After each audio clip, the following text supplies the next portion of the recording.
Well, I think this is a recording. I hope this is recording. Yep, looks like it's recording. Hi, this is Chinta's Vegan Kitchen, but I'm not doing Vegan Kitchen today. I'm going to show you how I made a chain link fence with the help of Dan from Wyoming Fence Company.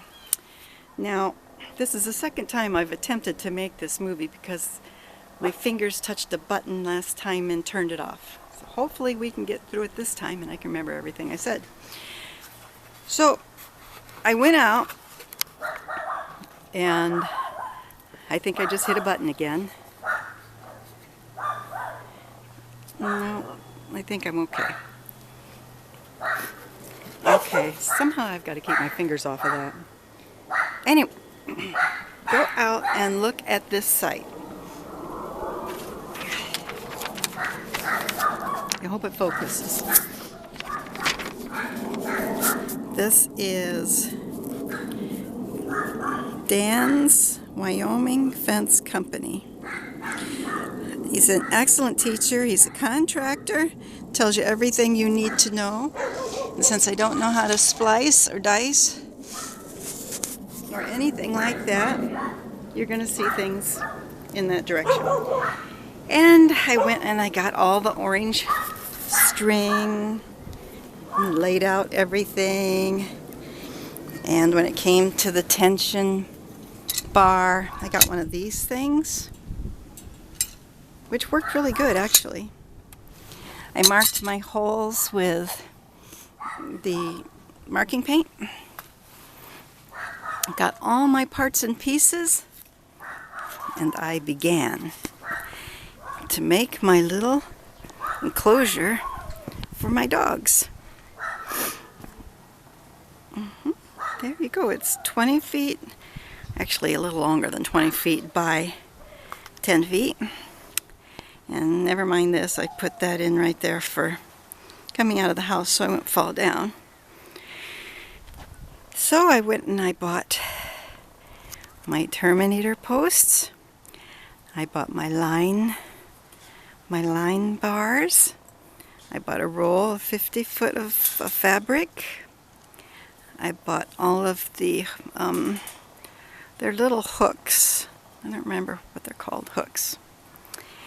And I got all my materials. I bought these caps and the brace bands and the tension bands and the bolts and nuts and bolts, and I made a homemade T-bar so that I could put the wire on the bottom. Now that was a chore, but it worked. And then I was able to buy a pre-made gate from Home Depot. That's the easiest part, you just slap it in. But I made sure that there was extra concrete on this Terminator post because Dan had said that a lot of pull comes down off of this gate. Then I went ahead and I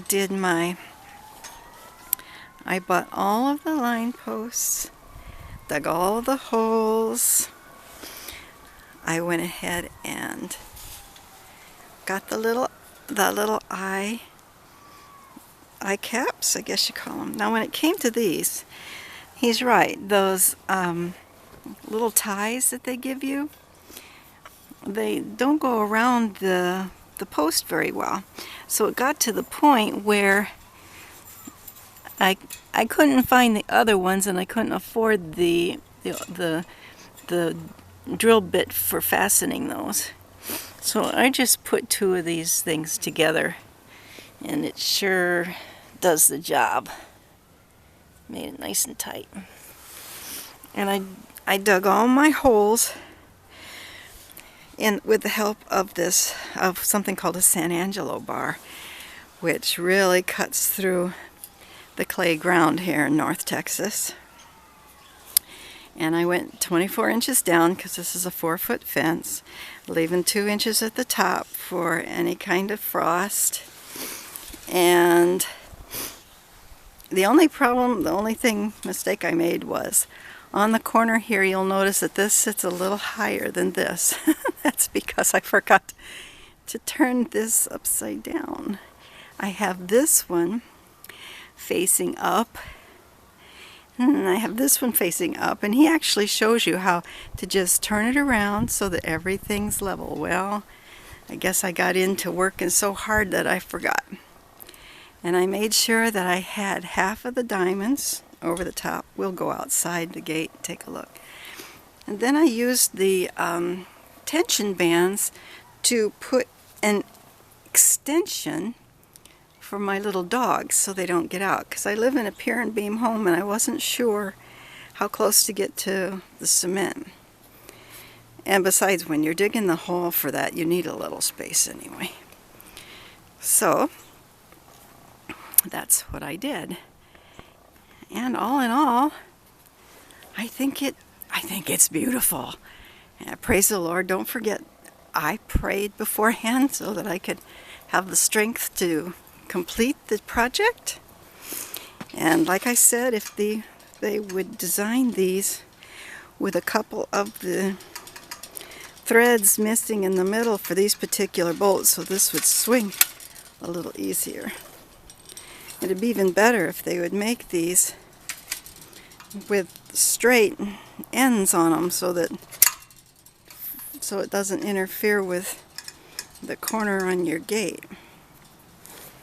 So, all in all, I think it turned out very, very nice. What do you guys think? You think it's great? I need to talk louder. I know you're going to have to put your headphones on or up. And that is my dog run. Woohoo! Praise the Lord. Okay.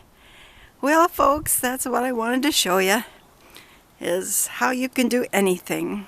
You can do anything if you just learn how.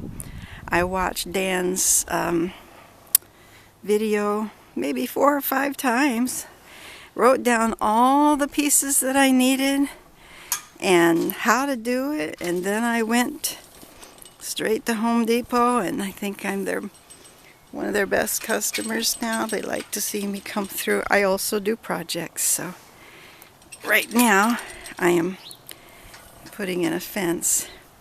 That's a neighbor's fence over there. We'll do a separate recording of that. But that in the corner down there, that's what I'm putting in. Not because I learned how, but because I just paid attention to everybody else's fences. Okay, so there's Dan of the Wyoming Fence Company. Go out to his site, watch his videos. Really nice, friendly man. He answers his you leave a message for him, he answers it. Let me turn this around. Hi. So I'm trying really, really hard not to touch any of the buttons so I don't have to do this a 3rd time. So yeah, go out and see the Wyoming Fence Company. Dan's a really nice person and he doesn't mind answering your questions. So go build a fence. There's nothing stopping you. You have a beautiful day, and remember, whatsoever you do, whether you eat or whether you drink, do all to the glory of God. That's in 1 Corinthians chapter 10, verse 31. And now it's time for me to say goodbye. Take care. Till next time. Bye.